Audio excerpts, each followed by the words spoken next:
good to me, but $12 a week is just barely enough to keep us alone from poverty, and he is only 2 weeks older than I am, so you can see we are both only children. Will my fellow Missourians please yield the floor? Yes. Thank you. My name is Susan Talve. I'm a rabbi in St. Louis, Missouri. I represent the St. Louis Rabbinical Association and many, many faith leaders that hearts are breaking because of the legislative action that our Missourians are taking here in Jefferson City, on the floors of the House and the Senate, to really put women's rights, women's lives at risk. We feel that the bill that was passed last night, making us wait even longer than we have to wait for choice, is again a threat to women's lives. So I'm here because I represent many religious leaders from across the country who are speaking up to defend women's reproductive health as more and more short-sighted legislation is introduced that threatens our lives. Religious traditions are filled with warnings of the dangers of making other of a group of human beings, and by doing so risking lessening their status and their humanity. The story of Hagar, in Hebrew literally Hagar, the other, serves as an example. She is seen as a threat, and she and her son are cast out and put at risk for their very lives. Her life is then spared by a generous God that values all life and really the lives of our mothers.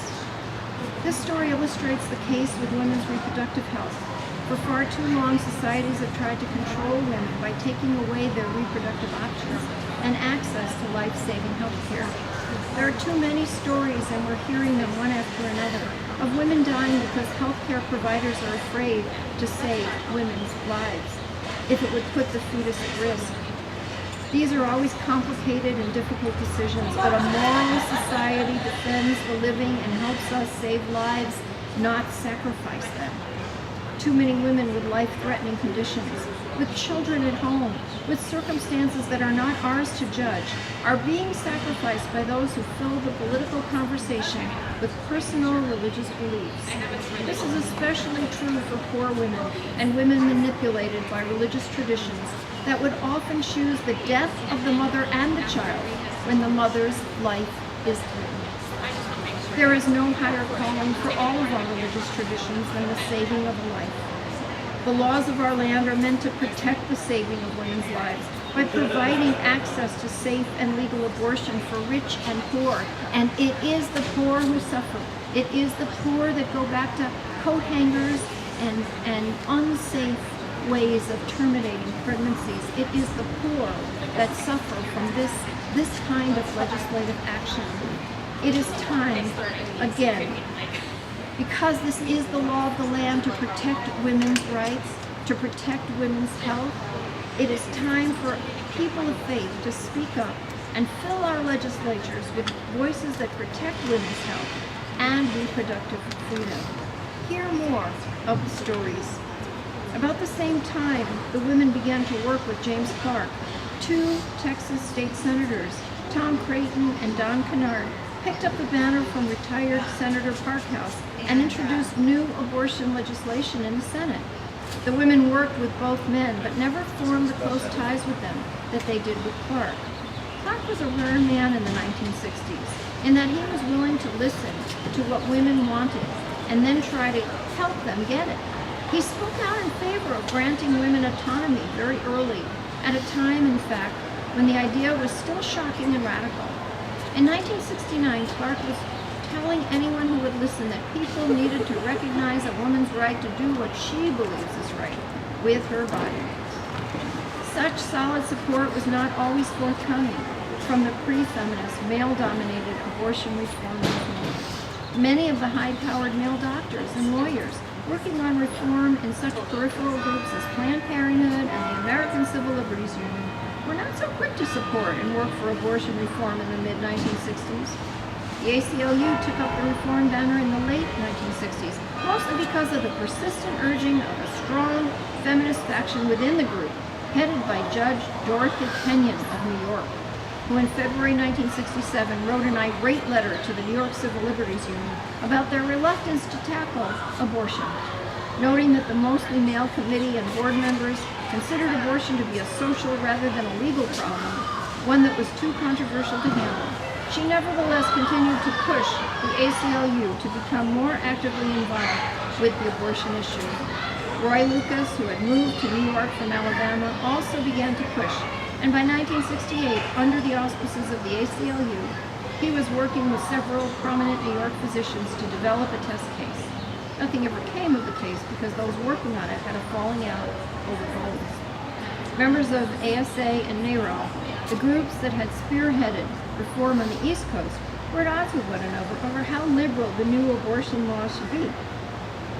Lawrence Lader, a founding member of ASA, had broken with the group partly over an administrative policy decision that limited the powers of board members, of which he was one, and also over how confrontational the group would be. Lader wanted to lobby for changes in the abortion laws. ASA had opted to remain a nonprofit, non-lobbying educational group. They were willing to compromise with reform rather than repeal if necessary, whereas Lader, who founded NARAL after he left ASA, wanted total repeal. Even within ASA and NARAL, though, there were schisms between those members who wanted total repeal, which would leave the abortion decision entirely in the hands of women, with no government regulation, and those members who thought some regulation was still necessary. On February 11, 1970, the Dallas Committee to Study Abortion held its first public meeting. Fewer than 100 persons, the vast majority of the women, attended. Although few of the women attending the meeting would know this, in their midst was Mary Doe, the plaintiff in Doe's versus Wade. If the agenda was serious that night, the atmosphere was congenial and informal. The meeting opened with a reading of the Texas law on abortion and some discussion of Clark's bill. The women learned that the Texas statute was an old-style restrictive law, first written in the mid-1800s and revised once since 1925, the kind that was common in most states. Only a few states had passed the newer reform laws. Clark sent a report describing his legislative efforts, noting that in his opinion, the 1969 bill in the Texas legislature had failed because of lack of public support. He said that he hoped this would not be the case in the next session, since the Dallas group would be there to support him. He suggested that the group look into sponsoring an opinion poll to establish statewide support for changing the law and pledged to follow up on their efforts with legislative support and press activity. Next on the agenda was discussion of the recently passed New Mexico reform bill. Hoping to benefit from someone else's experience, the Dallas women had established some contact with a reform group there. The New Mexico reformers felt that they had not worked closely enough with the medical establishment in seeking support for their bill, and urged the Texas women to enlist the support of regional physicians as soon as possible.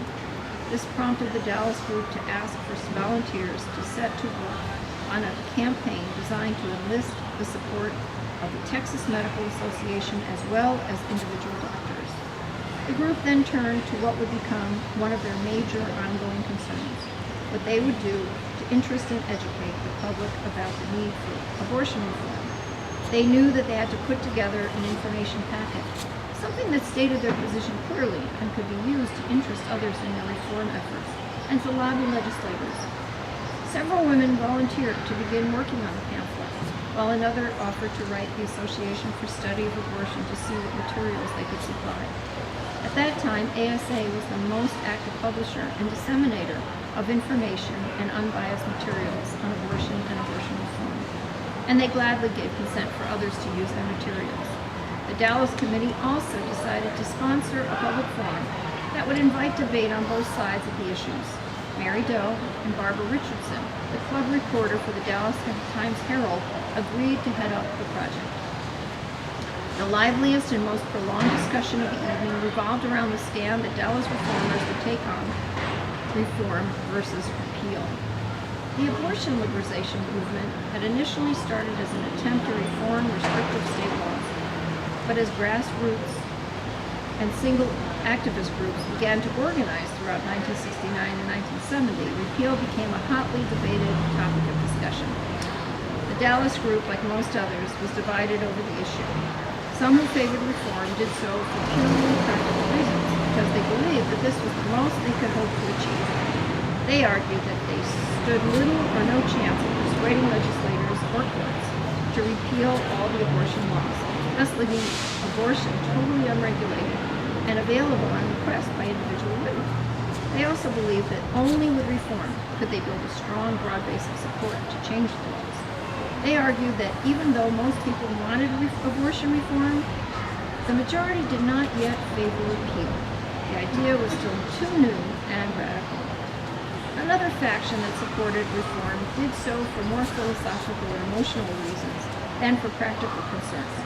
They felt that a woman's right to abortion had to be balanced against the fetus rights to survive, and unless a woman's life were at risk after pregnancy had progressed to a certain stage, many drew the line at 3 or 4 months or quickening. The right to abortion should be limited by law. Women were not morally free, they felt, to have abortions under any circumstances at any stage of pregnancy. They feared that total repeal would encourage abortion for what they viewed as frivolous reasons, because a woman wanted to preserve her beauty, feared the rigors of pain of childbirth, felt she could not support her child financially, or wished to attend graduate school or pursue a career.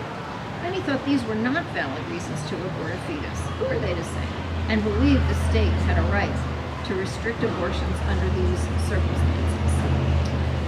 Perhaps they had already been studying abortion for several months. Most of the women who had organized the Dallas Reform Group supported repeal. They felt it was the only action that would truly ensure a woman's abortion rights and legal right. Repeal represented several things to them. First, it was a guarantee, the only guarantee they felt, that women could control their own reproduction, that they alone would decide when and under what circumstances they would terminate a pregnancy. Second, repeal meant that abortion would no longer be controlled by physicians except to the extent that any other surgery was. In studying the history of abortion, they had discovered the passage of restrictive abortion laws a century ago had subjected abortion to unusual medical controls that had occurred with no other surgery. No other prospective surgical patient was expected to get several or even one psychiatric opinion to seek permission from an entire committee prior to undergoing surgery. And certainly, no other surgical procedure had a kind of residency or consent requirement. Abortion was subject to these kinds of controls. If abortion was subject to these kinds of controls, the women argued, largely it was because physicians had played an important role in writing the restrictive state legislation. Most important, they felt that repeal was the key to giving women, especially poor women, access to affordable abortion. If repeal were enacted, the women stated clinics and even paramedics could provide low-cost abortions for poor women. Technology had advanced to the point where abortions could be done safely by trained paramedical personnel. Post-operative complications were very rare. In Japan, Scandinavia, and several Eastern European countries, abortions were routinely done on an outpatient basis. Clinical abortions were always cheaper and involved less red tape than hospital abortions. Repeal would also eliminate the degrading and by now despised hospital and psychiatric certification, which was still a practice in most states reform laws. The discussion rose to an emotional pitch when some of the women who favored reform insisted total repeal would only open the door to late abortions, which many found morally repugnant. Those who supported repeal replied that almost all abortions were done within the first trimester, that only a minuscule number, 0.5% were done after the 4th month. Of those, some were admittedly performed in women, mostly teens, who were negligent in responding to the early signs of pregnancy. But the vast majority were done in women who encountered life-threatening medical complications during 12 pregnancy. Besides, they argued, few women had abortions for frivolous reasons. That is the truth. Most made a responsible and often painful decision to undergo abortion. The repeal faction also built a strong case showing that reform was not working. In many reform states, the number of legal abortions had not increased. after reform laws were passed, largely because those contained so many restrictions. A woman had to be over a certain age, or had to have lived in a state for a certain number of months, or had to have her husband's or parents' consent in order to qualify for legal abortion. Women could exercise little discretion regarding their reasons for abortion in states with laws patterned after the ALI model, which permitted abortion only in cases of rape, incest, grave impairment of a woman's physical or mental health, or gross deformity of the fetus. Worst of all, in reform states, the illegal abortion rates have not often gone down.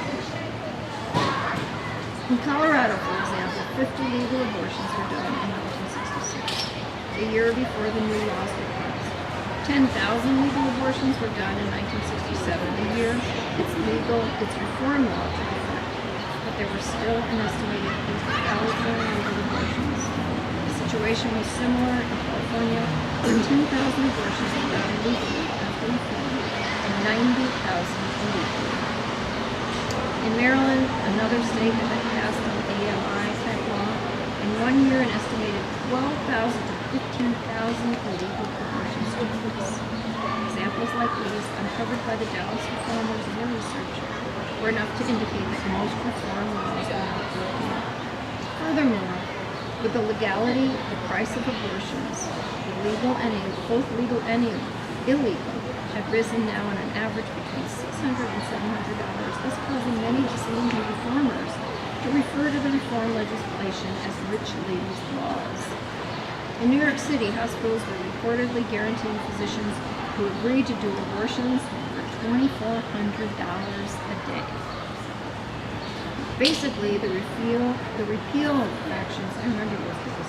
Basically, the repeal factions argument boiled down to the fact that the reform laws were complicated, that the more complicated the law, the less access women would have, and the more women would die. So the reform laws obviously would be more open to attack than no laws at all. Representative Clark supported repeal, which was the right way to go. Having tried to work with a model ALI law, he was well aware of the limitations of reform. He believed that reform was still too restrictive, that it would be like putting a bandage on a gaping wound. An attempt to deal with 5% of the problem. We really need to recognize a woman's right to do what she believes is right with her own body. The repeal forces won out, and the Dallas committee voted to support total repeal, thus putting themselves in the forefront of abortion reform, along with some of the more radical pro-abortion groups in the country, such as Pat Virginis and Lana Phelan Society for Humane Abortion in California, and Red Stockings in New York. The last item of business at the first meeting was a talk by Mr. Ray Morehouse, an abortion counselor from Illinois and California who is establishing a referral office in Houston. He described the stories of several women who had undergone criminal abortions. Contained in the notes of the meeting was an observation that Mr. Morehouse is telling it like it is, on a touch of realism to the subject of our concern. A little surprisingly, Morehouse's case histories prompted no similar need among those present to share their experiences about abortion. Some of the women who were there that night must certainly have had abortions, and everyone present surely had known someone who had undergone an illegal abortion. I know I did. But such intimate details of members' lives were not exchanged then, or ever among the group members.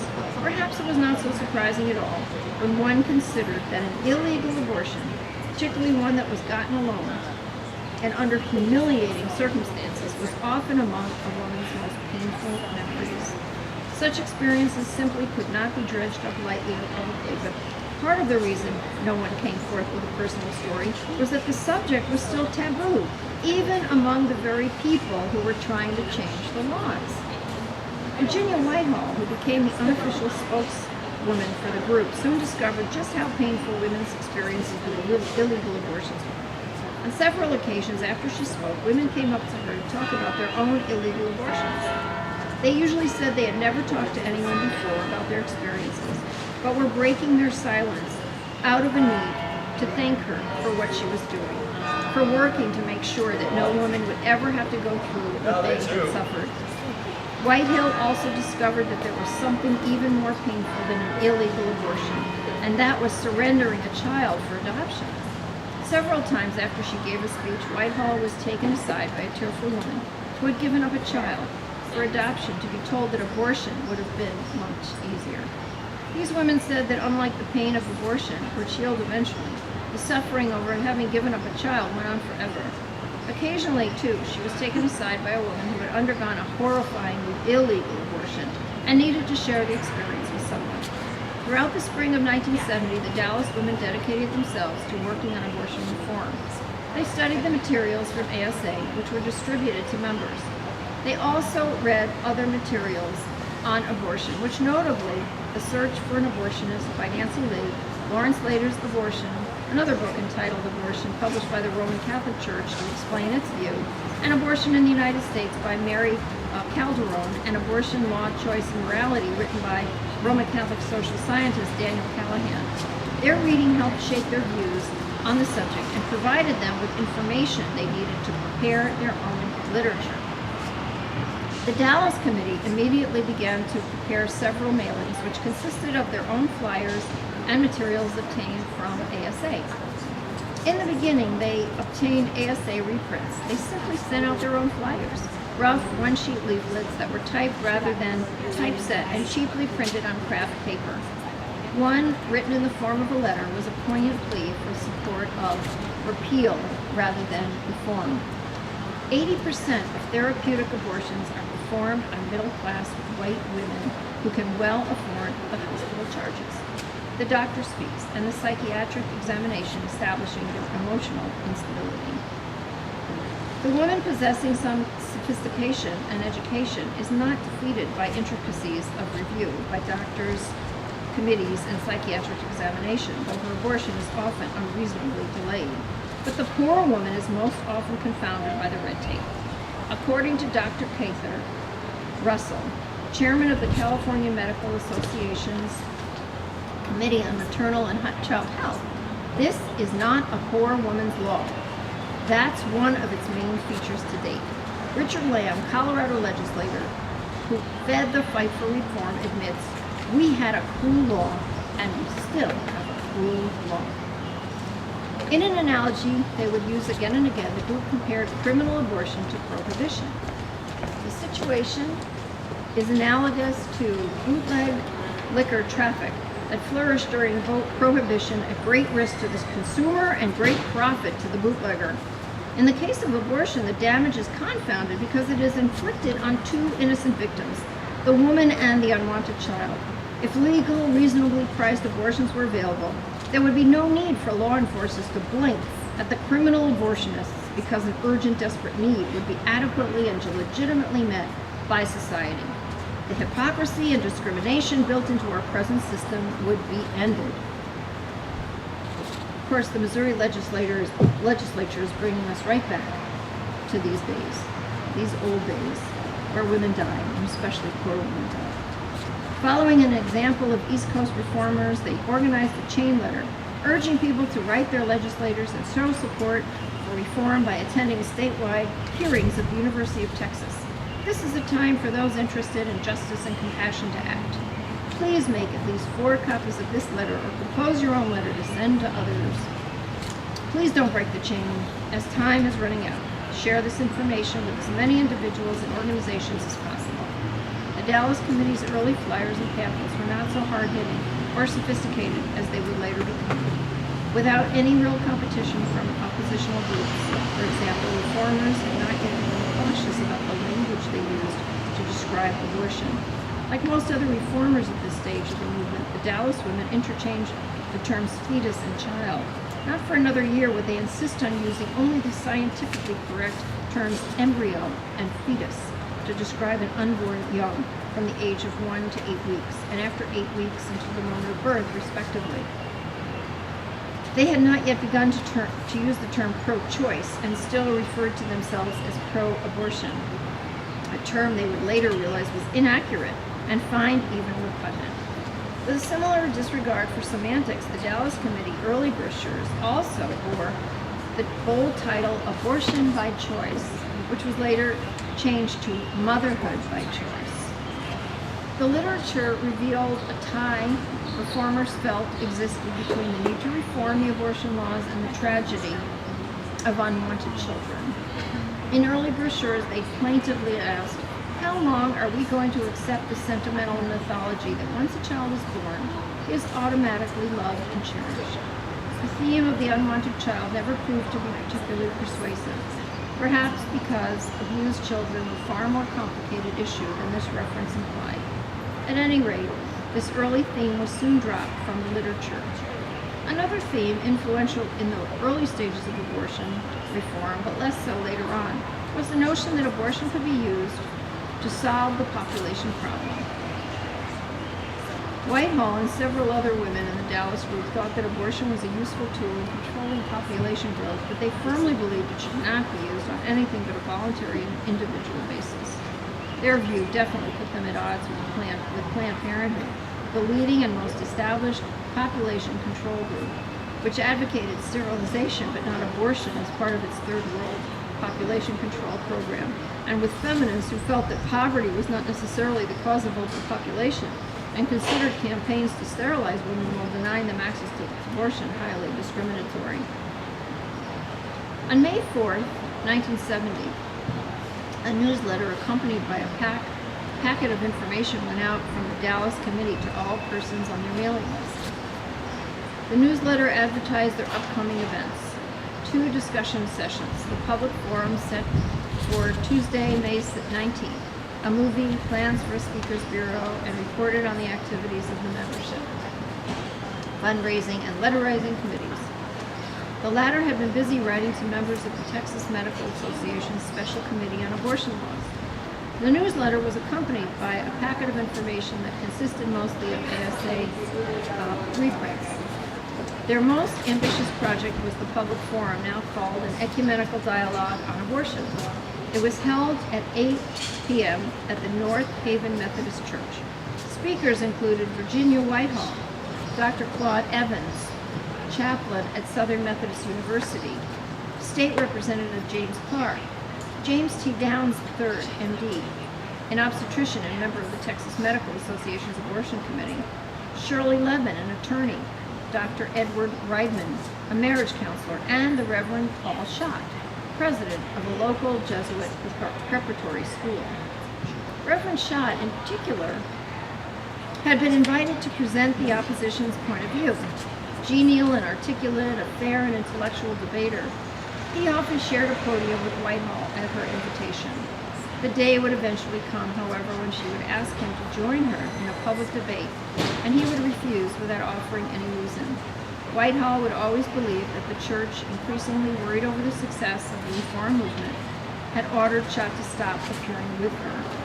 As they failed to round up widespread support from the Catholic laity, the church hierarchy closed the door and an open debate on abortion.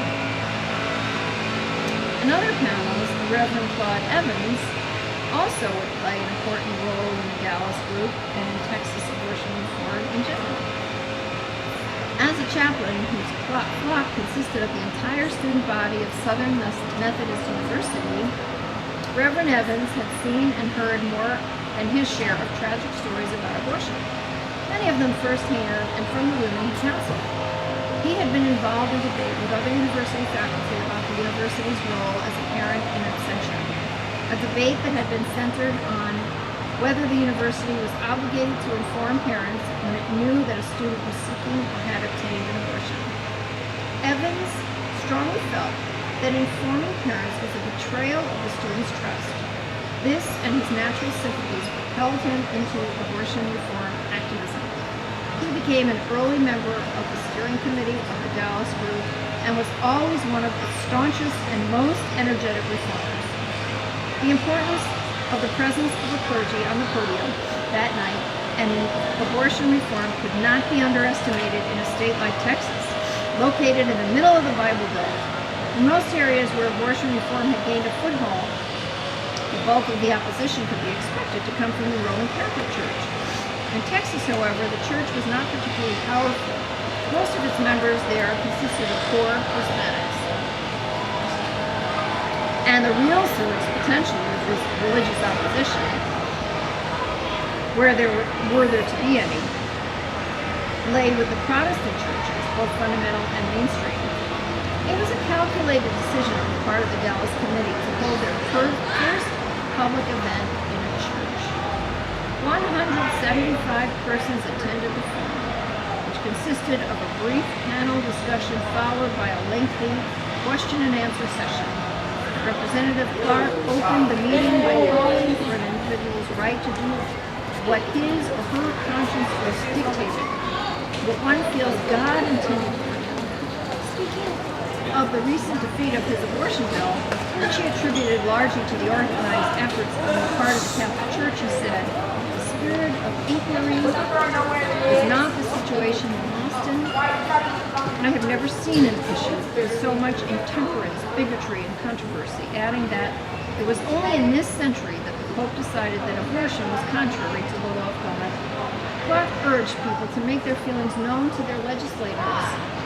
Father Schott responded by stressing that there was a moral position which Catholics do support and defend, the moral right of the fetus. He said the removal of all laws on abortion could give the state the right of decision which could have devastating effects on such things, for example, as mercy killing. Whitehall drew the greatest amount of applause, however, when she noted that despite opposition to abortion, which some religions saw as a form of evil, few religions had come out against the killing of young men in wars over real estate. To tumultuous applause, she added, "Some call this postnatal abortion." Fellow Missourian, please yield the floor for recording. Yes, I will. Thank you.